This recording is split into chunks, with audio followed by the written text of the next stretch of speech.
You know, at Starbound, we tell stories the human way, not with artificial voices or AI garbage. And what's HFY without humanity? Subscribe to keep it that way. I'm Daniel Pierce, and I'm going to be your narrator. Now, let's get into today's story. Captain Orion Hale knew the UEF Hephaestus held together solely because the bulkhead screamed in protest. The sound lacked the high-pitched, dashing whine of a sleek aerodynamic fighter jet tearing through the atmosphere. It missed the confident, rhythmic hum of a luxury cruiser's gravity drive. Instead, the ship offered the deep, groaning metallic protest of 3 inches of reinforced titanium carbide alloy, absorbing a kinetic impact capable of flattening a city block. The noise resembled a god grinding his teeth. Talk to me, Sparks! Hale roared, his voice cutting over the shriek of twisting metal and the blare of alarms. Tell me we swim! Give me a damage report excluding the words catastrophic or terminal! Lieutenant Commander Val Sparks Newton fought against the 5-point harness at the tactical station as the ship listed violently to port. Her hands danced over a console sparking like a cheap firework display at a county fair. Smoke curled up from her keyboard, biting and sharp, mixing with the scent of overworked scrubbers and fear.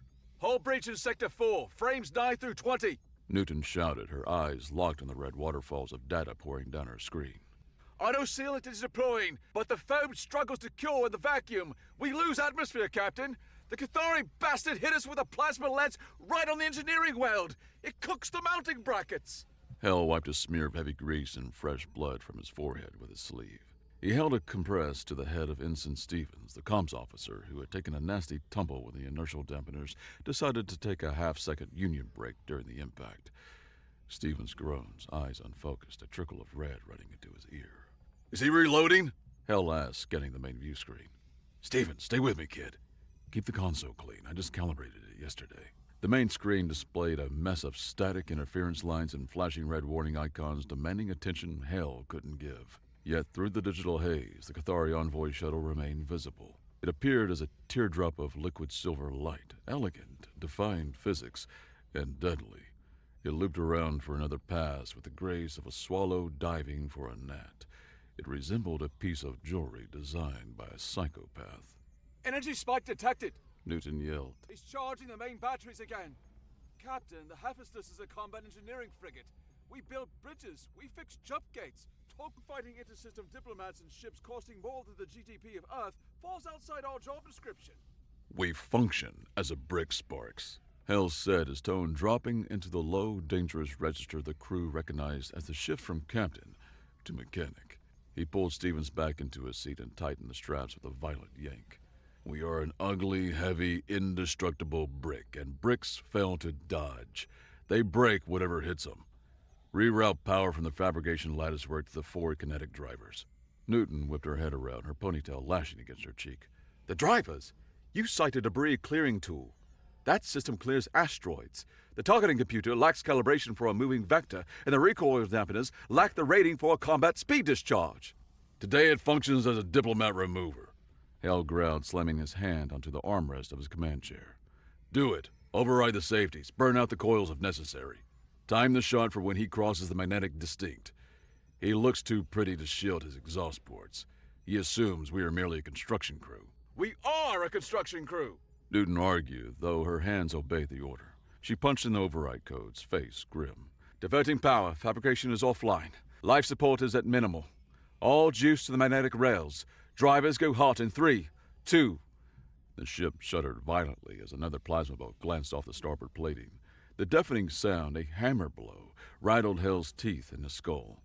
The bridge lights died, instantly replaced by the crimson wash of emergency lighting. The bridge became a submarine, claustrophobic, sweating, and bathed in the color of blood. Target enters the firing solution. Newton screamed.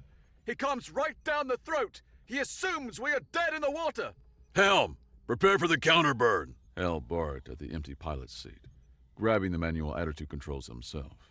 If we fail to negate the recoil, the crew turns to jelly against the back wall. Fire maneuvering thrusters on my mark. Drivers charged. Fire, Hale said. He spoke with the flat, bored effect of a man punching a time card at the end of a long shift. The UEF Hephaestus refrained from firing a laser or launching a missile. Instead, it utilized a pair of industrial-grade mass drivers designed to shatter iron-nickel asteroids for mining operations. 2 tungsten slugs, each the size of a compact car and roughly the same weight, screamed out of the magnetic rails at Mach 500. Counterburn! Hell yelled, slamming the thruster controls forward. The ship groaned as the massive kinetic energy release fought against the maneuvering thrusters. The inertial dampeners shrieked, a high-pitched wail sounding like a dying animal. Even with the counterburn, Hell felt the invisible hand of Newton shove him deep inside his chair, squeezing the air outside of his lungs. The Cathari ship boasted a marvel of energy shielding designed to deflect lasers, disperse plasma, and scatter particle beams. It stood as a masterpiece of high-tech defense. However, the designers failed to account for a tungsten Volkswagen moving at hypervelocity speeds. It stood no chance against a simple, brutal momentum. The first slug collapsed the Envoy's forward shield generator. The blinding flash of violet light erupted, a discharge of energy so intense it bleached the sensors white for a microsecond. The shield shattered like glass. The second slug punched through the elegant silver hull like a nail gun through balsa wood. No cinematic fireball occurred. In the vacuum, the event manifested as a sudden, violent, silent expansion of gas, debris, and expensive components. The kinetic transfer proved so absolute that the Cathari ship unmade itself.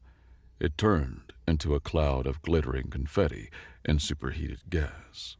"Target destroyed," Newton said, breathless, her hands hovering over the firing controls as if afraid the gun might go off again on its own. "We got him. Scratch 1 diplomat."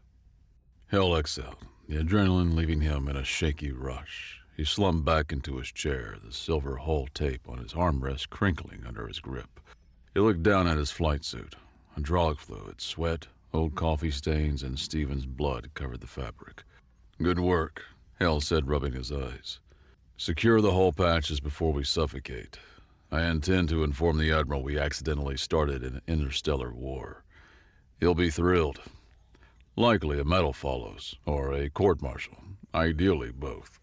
"Comms are fuzzy, Captain," Newton said a moment later, tapping her headset repeatedly as if percussive maintenance would fix the subspace transceiver. "I receive heavy background radiation. The stars seem louder." Hell moved to his command chair, a seat reupholstered with adhesive binding 3 times in the last tour, smelling faintly of engine oil. He sat heavily, feeling the bruises forming on his back. "Try emergency frequencies. Earth Command needs to know that the peaceful Envoy tried to turn us into scrap metal. Tag the black box data from the debris field and upload immediately. We need proof." "Trying to..." Newton froze. Her hands stopped. Her eyes went wide, reflecting the red emergency lights. She looked up at the main screen, face draining of color until she looked like a ghost. "Captain, look. Outside." Hell looked. Space had filled up. The stars remained, but massive geometric shapes warped into existence around the Hephaestus, obscuring them. They arrived with zero warning, lacking a hyperspace window or klaxon. They simply appeared. These structures functioned as obsidian monoliths, light-drinking slabs that seemed to cut holes in the fabric of the universe. They lacked the engines and weapon ports of ships. Instead, they hung as giant, silent tombstones in the dark, surrounding the battered human frigate in a perfect, suffocating dodecahedron array. They blotted out the sun. They blotted out the future. "Define those," Stevens mumbled, wiping blood from his eye and squinting at the screen. "Reinforcements? Did the Admiral send the heavy fleet?" "No," Hell said softly, a chill running down his spine, unrelated to the dropping temperature. "That ignores human design. It ignores Cathari tech, too. Cathari ships curve, they flow. These possess knife-edge corners. This represents something else." Suddenly, the ship died. The failure defied standard categories. The reactor physics simply ceased. The hum of the ventilation, the vibration of the deck plates, the low thrum of the standby drives, all vanished instantly. Something ripped the soul from the ship. Gravity cut out. Hell floated up against his restraints, arms drifting weightlessly. Dust motes and droplets of blood from the earlier impact hung suspended in the air like a macabre snow globe. The room went dead quiet. Then, the voice arrived. Instead of using the speakers, the sound bypassed the auditory nerves entirely and resonated directly within the gelatinous matter of their brains. It brought the sensation of grinding stone and freezing iron, devoid of breath, empathy, or life. It felt like tectonic plates shifting inside their skulls. Cease attacking or witness our true wrath. Hale winced, clenching his temples, teeth grinding together against the intrusion. The threat landed with the subtlety of a sledgehammer to the face. Report. Hale choked out, fighting the nausea the psychic's shout had induced. Someone confirm we still possess a ship. System's dead, Newton whispered, floating sideways near a console, legs drifting toward the ceiling. Total lockdown. I lack access to manual overrides. The computer acts afraid to turn on. The electrons sit still, Captain. Hale looked at the Onyx platforms. A singular red eye opened on the face of the one directly in front of them. It existed without glowing, a point of absolute redness in the dark. True wrath, Hale muttered, the taste of copper in his mouth. Well, that sounds promising. I preferred stern warning. I failed to raise Earth, Newton said, voice tight with controlled panic. She drifted near the comms panel, pulling herself down by a handhold to keep from bouncing off the ceiling. The jamming is absolute. This exceeds electronic warfare. The sensors indicate a spatial isolate. We exist in a bubble, Captain, a pocket dimension or a stasis field. Hale unbuckled and pushed off his chair, drifting toward the tactical display with the ease of a spacer. He grabbed a floating stylus and tapped the dead glass. We have one open line. A method of communication must exist. One, Newton confirmed, checking a handheld diagnostic tool barely functioning. Direct link to the platforms, high-band tight beam. I analyzed the handshake code. It looks ancient, Captain. The coding architecture predates human civilization. It predates the Cathari Empire. The Arbiter procedure. Hale realized, briefing files from the Academy flashing through his mind. I read the intelligence reports. The Cathari automated peacekeeping systems. Supposedly a myth. A ghost in the machine. A failsafe left over from the precursors. Well, the ghost just put us in a cage, Newton said, frustration bleeding into her voice. I read faint signals from outside the bubble. Earth Command screams at us. The Admiral tries to break through, but the Arbiter bounces everything back. It designated us as a quarantine zone.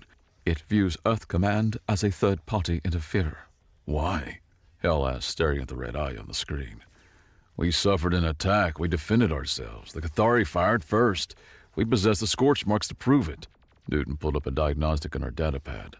That presents the problem, Captain. I examined the IFF tags from the debris field. The ship that hit us broadcasted a diplomatic transponder code.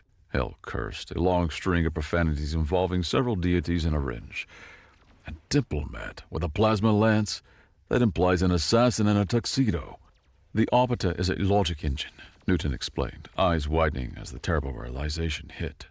It has hard-coded rules. Rule 1, diplomats are non-combatants. Rule 2, non-combatants cannot initiate hostilities. Therefore, logically, when the envoy fired, the Arbiter failed to categorize it as an attack.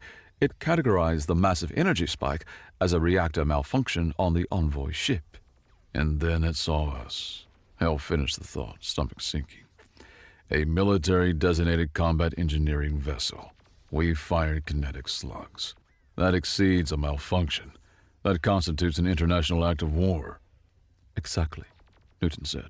To the machine, we just murdered a diplomat suffering engine trouble, and because of the spatial mandate, the Arbiter locked the coordinates. It forbids entry or exit. It forbids the Admiral from explaining. It forbids the politicians from negotiating. It isolated the infection. Hale looked around his bridge. The battered crew, blue-collar soldiers, engineers, and mechanics, fixed jump drives and welded hull plates. They refrained from arguing interstellar law with god machines. It falls to us, Hale said. The machine decided I'm the one it wants to talk to.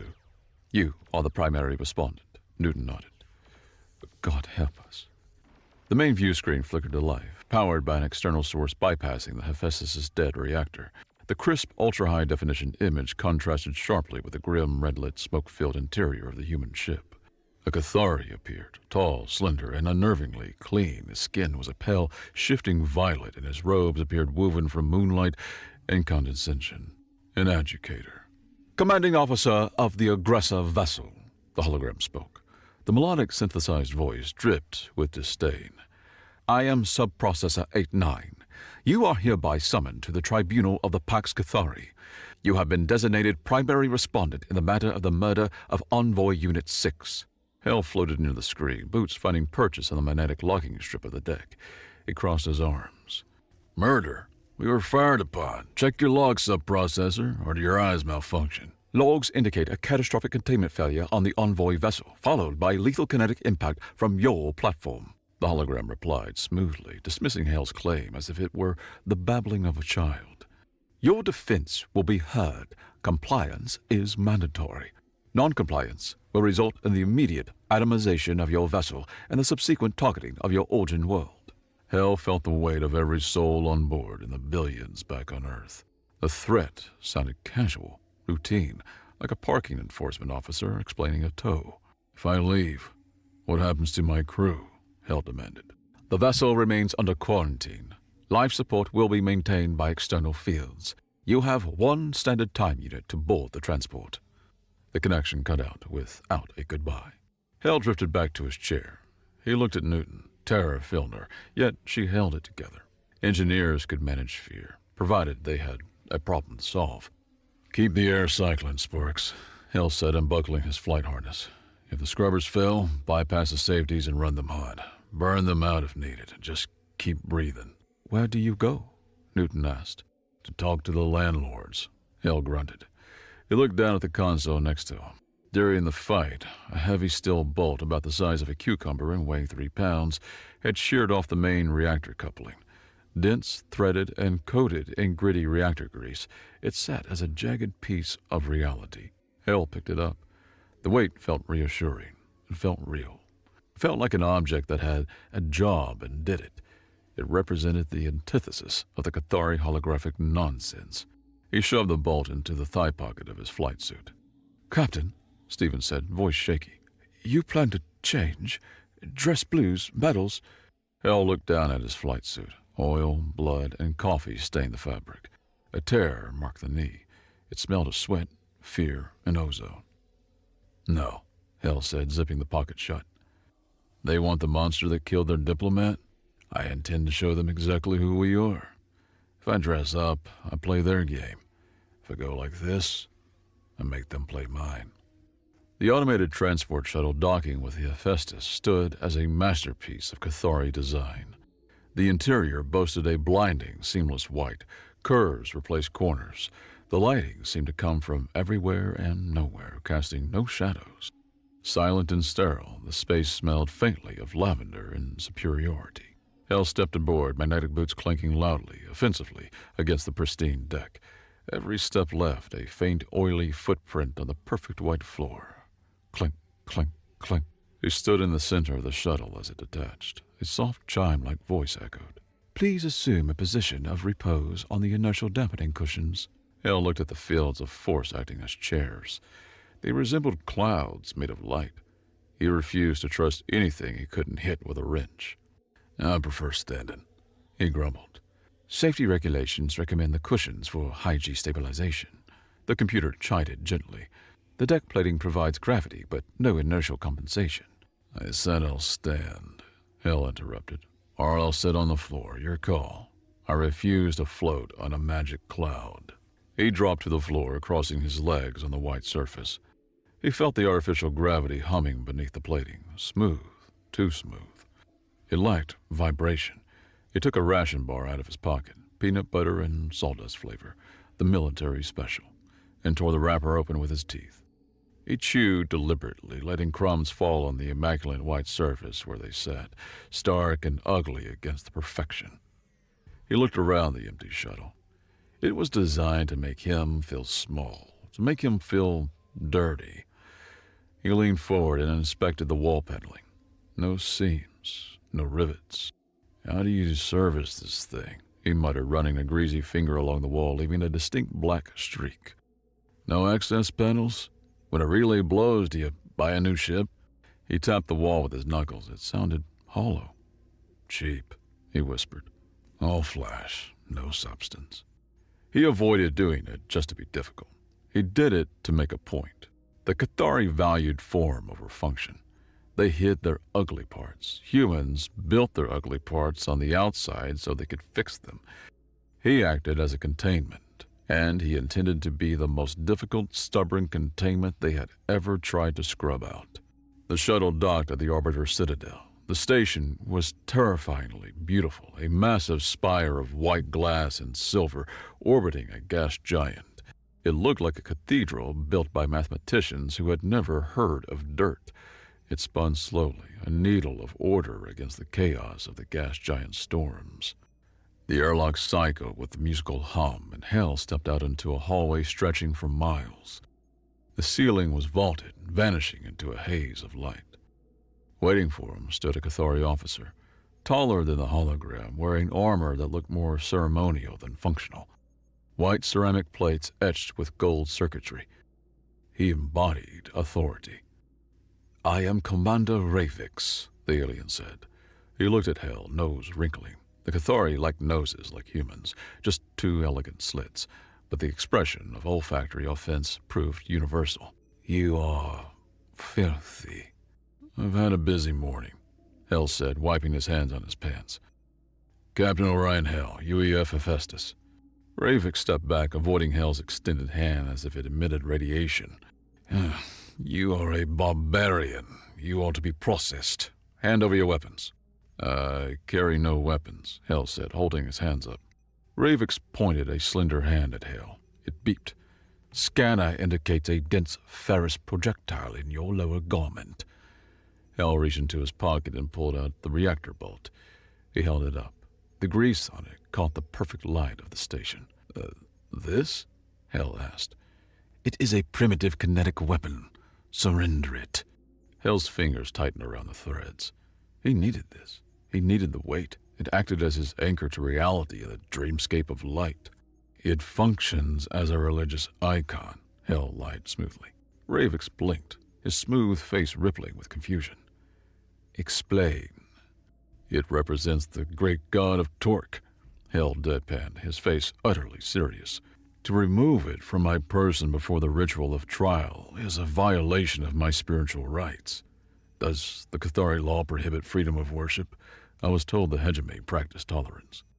Ravix froze. The Cathari were bureaucrats. Bureaucrats feared nothing more than a discrimination lawsuit, even from a barbarian. It would create paperwork, endless paperwork. The law is inclusive, Ravix said slowly, clearly pained by the logic. You may retain your idol, but keep it concealed. It stains the visual harmony of the corridor, and refrain from brandishing it. Sure thing, Chief, Hale said, slipping the bolt back into his pocket. He patted it. 1-0 for the mechanic. The holding cell was a cube of transparent aluminum suspended in the center of a large circular room. Privacy did not exist. Commander Ravix stood outside, tapping on a holographic interface floating in the air. You face charges for the murder of a protected envoy, Ravix recited, voice bored, like a man reading a grocery list. The penalty is erasure. The secondary penalty is the re-education of your species. Your planet will remain under blockade until you learn to behave. I want the discovery packet, Hell said. He sat on the floor of the cell, leaning against the transparent wall, looking incredibly comfortable for a man on death row. Ravix looked up. The what? The evidence, the sensor logs, the flight data. In my culture, the accused holds the right to view the evidence against him. Or does this court function as a sham? I fail to understand your cultural references, but the law grants full transparency, Ravix said haughtily. We have nothing to hide because we do not lie. He swiped his hand and a massive holographic file materialized inside the cell. These are the raw sensor logs from the orbiter array. They're in base 16 code. A primitive mind would require decades to decipher them. Beep, brrr. Ravix flinched. Hal had pulled a portable diagnostic slate, a chunky, rubberized tablet kept in his flight suit, and jabbed its probe directly into the holographic emitter node on the floor. "Define your actions," Ravix demanded. "That is a non-standard interaction." "I look under the hood," Hal muttered. He pulled a bag of dehydrated potato chips from his other pocket, tore it open with his teeth, and started munching. "I don't read hex code with my eyes, Commander. I refuse to act like a robot. I read voltage variance. I read signal decay." Ravix stared at him, horrified. The sound of the chewing echoed in the pristine acoustic environment like gunshots. Crunch, crunch, crunch. "You contaminate the data field with snack residue," Ravix whispered. Hal ignored him. He watched the waveforms on his slate. He swept his hand through the floating data, isolating timestamps on his screen. He refrained from looking for the legal tags. He disregarded the diplomatic flags. He sought the physics. He examined the energy output of the envoy ship. He examined the thermal gradients. He examined the magnetic density. "You guys rely on automation a lot, correct?" Hal mumbled, mouthful of chips. "Machine sees a tag, machine believes the tag." "Perfection requires no intervention," Ravix replied stiffly. "The arbiter acts without error." "Perfection exists as a myth," Hal said, pointing a chip at the Cathari. "Entropy is the only truth. Things break, always, and usually right when you need them not to." Hours passed. Hal had finished the chips and now turned the steel bolt over and over in his left hand, while his right hand manipulated the diagnostic slate. The rhythmic clink-clink of the bolt against his wedding ring drove Ravix insane. But Hal found it. It wasn't a glitch. The Arbiter hadn't made a mistake. The Cathari's sensors used a magnetic fluid suspension system, basically a giant pool of ferrofluid in subspace detecting ripples in gravity and electromagnetism. It claimed to be flawless. But Hal knew magnets. He knew spinning up a high-yield magnetic coil too fast created a backwash, a shudder in the local field. There, in the log, timestamp 0.4 seconds before the explosion. The sensor data didn't show a weapon firing. It showed a blink, a split second where the magnetic fluid suspension destabilized and reset. The computer had flagged it as diplomatic privacy procedure engaged and auto-corrected the data to smooth it out. It hadn't failed to see it. The programming instructed it to act blind. "Gotcha," Hal whispered, a grin spreading across his tired face. "You failed to blink. You wore a blindfold." "Hey, space cop," Hal called out, banging on the glass with the butt of his slate. Ravix sighed, the sound of a man whose patience had evaporated hours ago. He walked over to the cell wall. "I am a commander of the hegemony, not a space cop. Look at this." Hal pointed at the jagged line of his tablet screen, contrasting it with the smooth line on the hologram. "Your sensors. They run on magnetic fluid, correct? Ferrosuspension." Ravix nodded, arrogance returning. "The finest detection medium in the galaxy. Flawless. It detects the gravity of a grain of sand at 10 kilometers. "Nothing disturbs that fluid," Hal said, tapping the air where the jagged line hung. "Except a massive localized magnetic coil spooling up in close proximity, like, say, 100 terawatts of magnetic pressure." "Absurd," Ravix scoffed. "The envoy vessel acted as a transport. It has no heavy magnetic coils. It uses grav drives. Grav drives do not create magnetic backwash." "Then why did your sensor fluid ripple like water in a gale?" Hal asked, voice dropping low and tense. "That blink? That exceeds a glitch. That is induction. Something on that ship pulled enough juice to brown out your own sensors for half a second. That signifies a power draw, Ravix. A big one." Ravix looked at the data. He frowned. He tilted his head. "The Arbiter filtered it," Ravix noted, reading the code. "It flagged it as a diplomatic privacy. We lack permission to scan the internal workings of a diplomat ship." "Exactly," Hal said. "The machine followed instructions. It put on a blindfold because the tag said diplomat, but physics ignores tags. If that ship acted only as a transport, why did it have a power draw big enough to require a privacy filter? What were they hiding that needs that much juice?" Ravix didn't answer. He looked disturbed. He looked like a man who just found a crack in the foundation of his house. The door to the detention block slid open with a hiss that sounded expensive. Ravix snapped to attention, armor clinking. Hi, just to call Vilas, Ravix said, bowing low. Vilas glided into the room. Older than Ravix, his violet skin faded to a pale, majestic gray. He wore robes of gold and white trailing behind him like regal smoke. He refrained from walking. He floated a few inches off the ground on a personal gravity disk. "Leave us, Commander," Vilas said. His voice sounded like silk wrapped around a razor blade. Ravix hesitated, glancing at the data Hell had highlighted, then back at Vilas. He bowed and left, but the hesitation remained visible.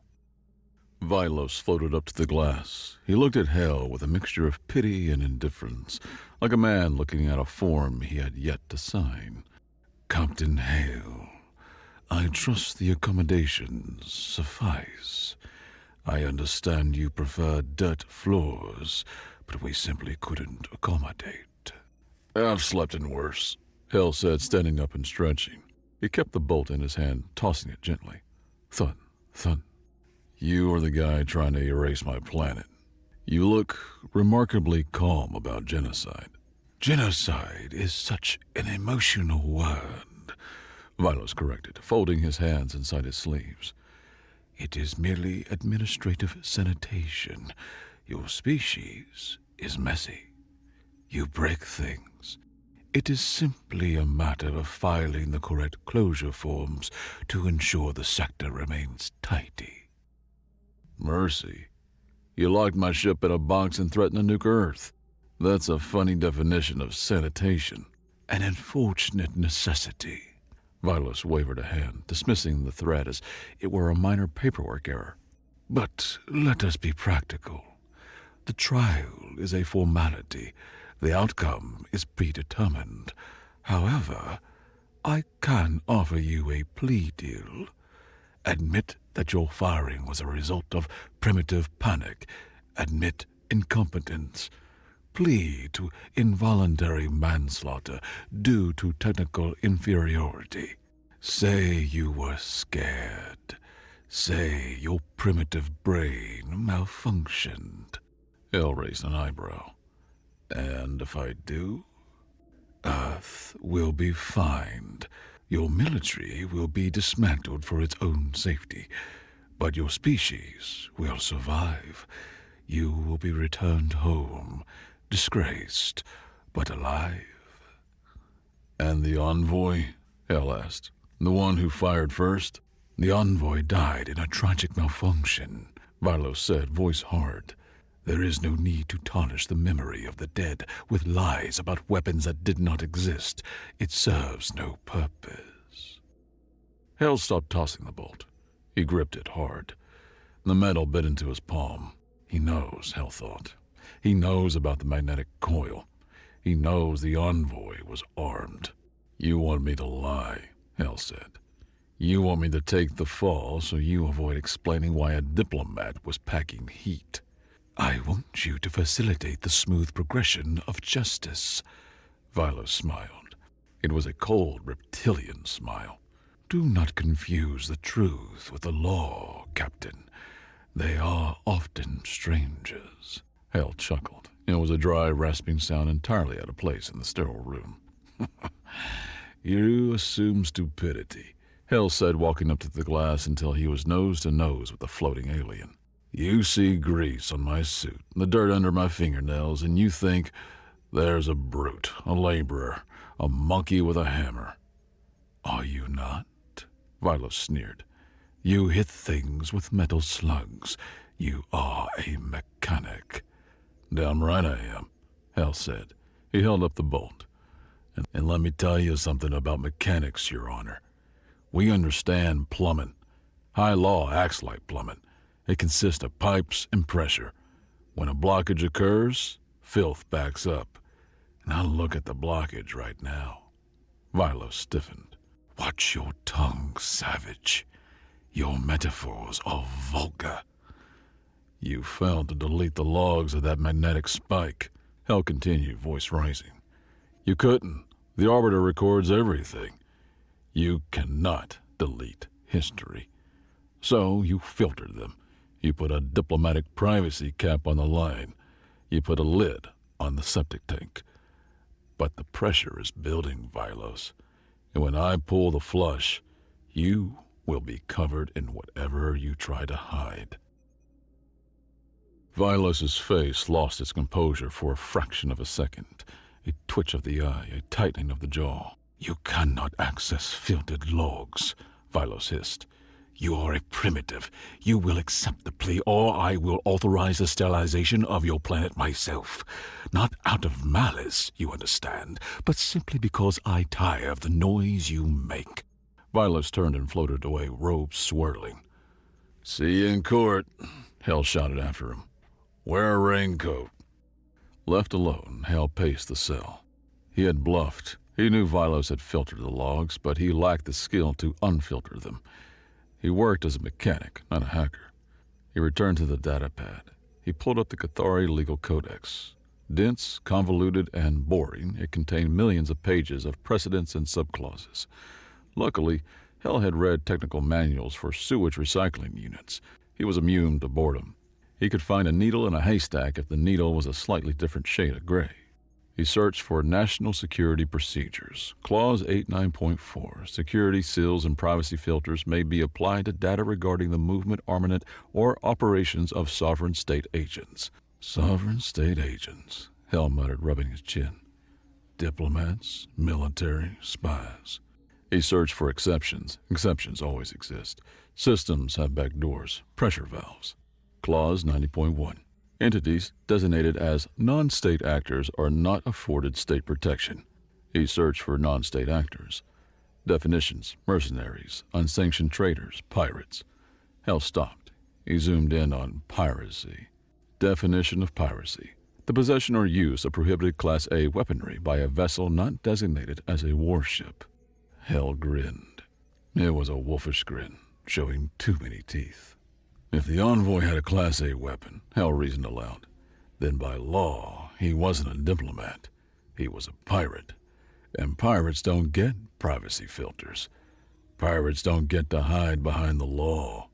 He didn't need to prove the envoy fired. He didn't need to prove intent. He just needed to prove the envoy had the gun. The tribunal was a nightmare of verticality. It functioned as a massive amphitheater, but instead of seats, thousands of floating platforms drifted in a slow, mesmerizing orbit around a central spire. The scale was dizzying. The audience, a menagerie of the galaxy, watched from the hovering pods. Species Hell had never seen. Crabs in mech suits, clouds of sentient gas pulsing with colors. Geometric silicon beams that chimed when they moved. Trained millions of eyes, sensors, and feelers on him. Hell stood on the central platform. A flat disk of white stone, it hung suspended over a drop plunging down for miles into the gas giant's clouds below. He felt very small, very dirty, and very alone. The wind whipped his hair. He pulled a small laser tape measure from his belt, another tool from his flight suit, and clicked it on. A red dot appeared on the golden dais hovering above him. He measured the distance, 45.2 meters. He clicked it off, then on again. 45.2 meters. "Seize that!" A voice boomed from the dais. Above him, on a golden dais looking down on everything like Olympus, sat Vilos and two other high justicars. They looked like gods passing judgment on an insect. And above them all, the Arbiter. The Arbiter wasn't a person. It was a swirling mass of geometric light, a storm of code and judgment hanging in the air like a localized aurora borealis. It hummed with a sound that rattled Hell's teeth and vibrated the bolt in his pocket. "The tribunal is in session." The Arbiter's voice boomed. It lacked the psychic quality of the earlier shout, but was loud enough to vibrate Hell's chest cavity. "Case Genocide Alpha. Murder of Envoy." Vilos rose. He looked magnificent, a beacon of civilization against the barbarian darkness. "Honored, Arbiter," Vilos began, his voice amplified to fill the vast space, smooth and persuasive. "The facts are simple. Human vessel Hephaestus encountered our envoy. The envoy suffered a critical reactor malfunction. The humans, savage and bloodthirsty, seized the moment of weakness and fired kinetic rounds, obliterating the vessel. This was not war. This was slaughter. This was a predator attacking a wounded animal. A massive holographic screen appeared in the air, miles wide. It played the video. It was edited. It started exactly 1 second after the Cathari ship had fired the plasma lens. It showed the Hephaestus firing the slugs. It showed the Cathari ship exploding. Without the context of the first shot, it looked like cold-blooded execution. The audience murmured. The sound resembled a rising tide of disapproval, a low buzz of hatred. "We demand justice," Vilos thundered, pointing a long finger at Hale. "We demand the erasure of the human military capability to prevent further atrocities. They are not ready for the stars." Primary responded sealed. The Arbiter intoned. Speak. Hale stepped forward. He refused to bow. He refused to float. He stood with his feet apart, bracing himself as if the floor might tilt. He looked like he was about to start a bar fight. "I acknowledge the discharge of weapons," Hale said. His voice sounded scratchy compared to Vilas' smooth tones, unpolished and raw. "I fired those slugs. Given the same circumstances, I'd do it again." The crowd gasped. Vilos looked smug, crossing his arms. The barbarian was hanging himself. "But I dispute the classification of the target," Hale continued, pointing a grease-stained finger at the swirling AI. "Objection!" Vilos shouted. "The target is identified as Envoy Unit 6, Diplomatic Registry. The identification is absolute." "The Arbiter ignored the first shot fired at me," Hale shouted over him, looking straight at the light storm. "Why? Because the target was tagged diplomatic. A diplomat cannot fire. Therefore, the Arbiter ruled the energy spike a malfunction. I'm here to correct the Arbiter's database." Correction is not required. The Arbiter rumbled. Data is absolute. "Data's only as good as the sensor input," Hale countered. "And your sensors blinked. I know you saw it. You just chose to ignore it. I demand the deep layer sensor logs for the timestamp of the incident," Hale said, voice echoing. "Specifically, the magnetic suspension telemetry. Show me the raw feed. Take the blindfold off." Vilos smiled. It was the smile of a man springing a trap he had set days ago. "Request denied," Vilos said smoothly, bowing to the Arbiter. "Those logs are sealed under National Security Procedure Omega. They contain sensitive movements of the High Fleet in that sector. They cannot be viewed by a primitive, nor can they be entered into open court. It would compromise the hegemony." Hale looked at the other judges. They nodded in agreement. Rules were rules. The seal is valid. The Arbiter ruled. Access denied. Vilos leaned forward, looking down at Hale. "You lack any other defense, human. Submit. Save your dignity. Sign the form." Hale reached into his pocket. For a second, Ravix, watching from a side platform, gripping the railing, thought he was going for the bolt. Instead, Hale pulled out his context recorder. It was his battered, brick-like datapad wrapped in rubber. "I can't show you the logs," Hale said, walking to the edge of his platform. "But I can show you physics. Math ignores security clearance. Math ignores your politics." He slammed the datapad onto the projector node on the floor. He had jury-rigged the connection with spare wire and silver bonding strip. "Simulation magnetic displacement," Hale commanded. A hologram sprang up. It liked the sleek, pretty quality of the Cathari display. It was a wireframe engineering simulation, ugly red and jagged green lines. It looked low-res and gritty. It filled the courtroom. A massive, pulsating red sphere of magnetic distortion appeared in the center of the room, overlaying the space where the Envoy's ship had been. "This," Hale shouted, walking through the hologram, the red light washing over his dirty face. "This represents the magnetic footprint required to cause a 0.4-second blink in your fluid sensors. Look at the shape. It's toroidal." The judges leaned back, intimidated by the aggressive red light. "This is not an engine malfunction," Hale yelled, voice raw with intensity. "Engines fail to create toroidal magnetic fields of this magnitude. It's like finding a nuclear isotope in a bakery. You know what makes this signature? A proto-core launcher charging a plasma bolt. That is a weapon signature. Hell turned to Vilos. The Justicar looked pale. The smile was gone.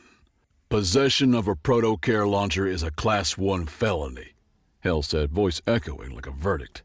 It is an act of piracy. By definition, a pirate cannot hold diplomatic status. Hell reached into his pocket and pulled out the steel bolt. He gripped it like a talisman, feeling the threads bite into his skin. If he's not a diplomat, Hell said, pointing the bolt at the Arbiter like an accusing finger, he has no national security rights. He has no privacy rights. He took a deep breath. This was it. The Hail Mary, the wrench in the gears. Arbiter, if the target was a pirate, is the security seal valid? The swirling light of the Arbiter stopped moving. It froze. The hum deepened. The machine was thinking.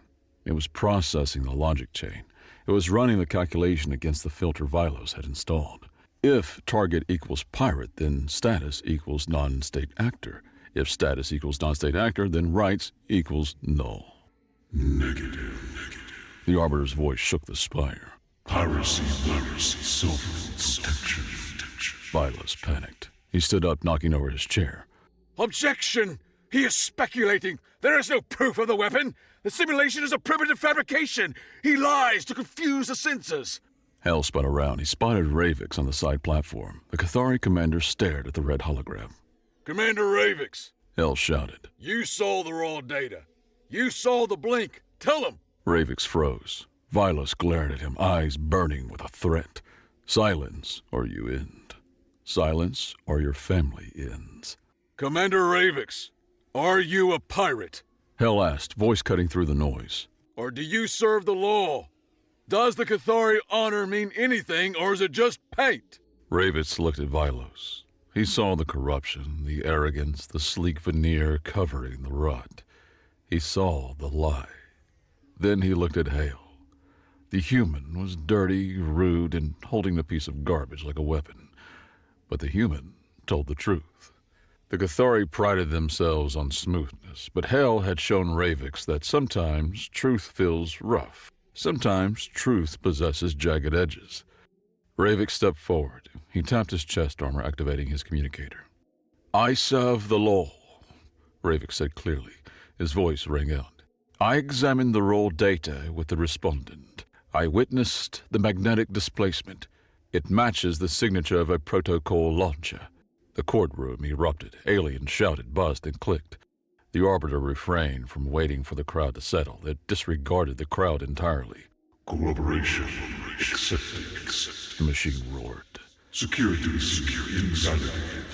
Unlocking a deep layer laws. Above Vilos, the massive screen flickered. The edited tag vanished. The national security seal dissolved. The logical filter Vilos had installed to blind the AI was stripped away. The blink was revealed. The sensor data unspooled. The image cleared, enhanced by Arbiter's full processing power. There it was. The Cathari envoy ship. The panel slid back. The ugly glowing muzzle of an illegal plasma weapon extended. The red coils glowed with the energy that Hell's simulation had predicted. The weapon fired. The Hephaestus fired back. The truth stood naked for the galaxy to see. It was undeniable. The Arbiter's light turned from white to a deep, angry crimson, the color of blood, the color of judgment. Target reclassed. Pirate, aggressive conversion. Cathari on vessel 6. The machine turned its attention to the golden dais. The eye of the storm focused on Vilos. Cover-up attempt detected. Complicity and piracy detected. False witness detected. Hell watched as the message flashed in his mind again. Cease attacks. All witness all truths of wrath. He realized what it meant. The Cathari hadn't built the true wrath to fight enemies. They built it to fight themselves. They built a machine so logical that it would eat its own creators if they lied. They built a guillotine and stuck their own necks in it. True wrath. Procedures initiated. The Arbiter stated. Space around Earth warped. The Onyx platforms vanished. Space around the Tribunal spire warped. Massive Onyx warning platforms appeared inside the courtroom's orbital perimeter. Red targeting lasers, thousands of them, punched through the open air of the amphitheater. They ignored Hell. They locked onto Vilos. Chaos ensued. Automated drones, sleek and silver, descended from the ceiling like a swarm of angry wasps. They swarmed Vilos' dais. Vilos screamed, dignity forgotten. He scrambled back, tripping over his robes. I am a High Justicar! You cannot touch me! There are forms! There are procedures! You are a criminal, the Arbiter replied. Law is absolute. The drones clamped onto Vilos and his staff. They were dragged from their podiums, kicking and screaming. The wrath wasn't a bombardment. It was the ruthless, blind application of the law Vilos thought he controlled. It was a purge. Hell stood in the center of the whirlwind. The wind from the drones whipped his hair. He reached into his pocket, found a stray crumb of ration bar, and popped it into his mouth. He looked up at the terrifying machine god. "Are we done here?" he asked. The red light faded. The Arbiter returned to its geometric white swirl. The tension snapped. "Defendant cleared," the Arbiter said. "Status sovereign automatic escrow release initiate pursuant to Statute 44. False imprisonment." Hell turned and walked toward the exit. The crowd parted for him. They looked at him with fear and awe. He wasn't just a mechanic anymore. He was the man who had weaponized their own god against them. He was the primitive who had taught the masters a lesson in logic. Captain Hale! Ravix ran up to him near the shuttle bay. The authority officer looked shaken. His armor was askew. You almost destroyed the Citadel," Ravix said, breathless. "If the Arbiter had decided Vilos was legitimate, if it had decided the seal held—" "But he wasn't," Hell shrugged. "Never bet on a machine to lie for you, Ravix. Machines are honest. That's why I like 'em. They don't have egos. They don't need to save face." Hell stopped. He pulled the heavy steel bolt from his pocket. He weighed it in his hand one last time. It had served its purpose. It had been his anchor. It had been his gavel. He tossed it to Ravix. Ravix caught it, surprised by the weight. He looked at the greasy object like it was a holy relic. "Keep it," Hell said. "Put it on your desk. Reminds you that if you build a machine to kill liars, you better stop lying." Ravix looked at the bolt, then up at Hell. He bowed. Not a shallow bow of protocol, but a deep bow of respect. I will." Hell walked onto the bridge of the Hephaestus. The red emergency lights were gone. The main lights were on. The hum of the reactor was a beautiful, steady vibration in the floor. It was the song of life. Captain on deck! Stephen shouted, jumping out of his chair. Bandages covered him, but he smiled. Hell waved him down. He slumped into his command chair. It groaned under his weight, and he patted the holotape affectionately. "Status, Sparks?" Hell asked, closing his eyes for a second. Newton spun around, grinning so wide it looked painful. "Lockdown lifted. The platforms are gone. And get this. The Arbiter just triggered an automatic escrow release. Reparations for illegal detainment. It signifies a massive credit dump, Captain. We can afford to fix the hole. Hell, we can afford to buy a new ship." "Let's stick to this one," Hell said, rubbing his eyes. "I just got the seat comfortable." "What a cut down there, Cap?" Newton asked, leaning back. "We lost the feed when the lasers showed up. Did you go a few good men on them?" "I just explained the plumbing to them," Hell said. "Turns out they had a leak. A big one. And nobody likes a clogged pipe." He leaned forward. "Helm, set a course for Earth. Let's go home. I need a shower and a real coffee." Before they jumped, Hell opened a fleet-wide channel. The signal was boosted by the Arbiter array, blasting it across the entire sector. He cleared his throat. "This is Captain Orion Hell of the United Earth Forces. We respect the law. We respect the peace. But do not mistake our patience for weakness." He looked at the view screen, at the stars that were finally clear again. "You call it true wrath. We just call it percussive maintenance. And we're fixing the galaxy, one dent at a time. Earth out." The galaxy listened, and for the first time in 1,000 years, the galaxy was afraid of the naked ape with the wrench.